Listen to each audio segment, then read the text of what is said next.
परिचय मो ना अश्विन कुमार पट्टनायक मु 2007 मसीह आज पर्यंत शाश्वती महिला महासंघर उपदेष्टा भाव काम करुच्ची।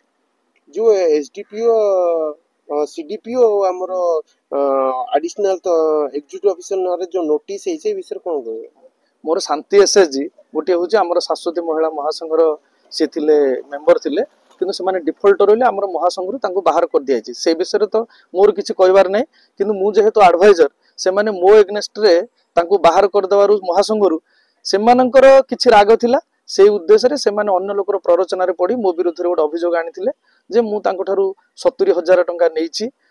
इन्सुरेंस बाबद एवं सुनाबेढ़ार 4,500 रु 5,000 एसएचजी ग्रुप ठारू वार्षिक 7,000 टंका लेखा नौ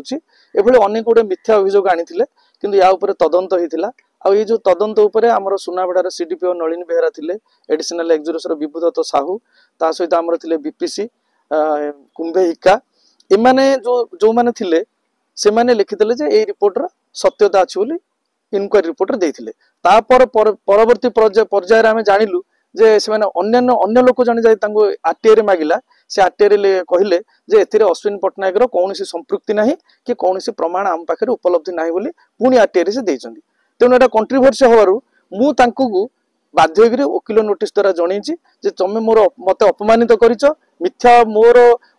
अभियोग को सत्यता बोली तमे रिपोर्ट देइच पुनी पर मुहूर्त रे आरटीआई रे लिखिच जे ना से माने कोनोसी अश्विन पट्टनायक रे कोनोसी संपृक्ति नाही किंबा आम पाखरे कोनोसी रेकॉर्ड उपलब्ध नाही बोली लिखिच एई अभियोग पई मु तांको नारे वकिल नोटिस देइची आ 2 मास तांको समय भी मागिची जदि 2 मास भितर से मान जदि यार किछि मते जदि भूल न मागंती बा लिखित आकार न दियंती मु तांको नारे मानहानि मकदमा करिया प्रस्तुत होगी अछि।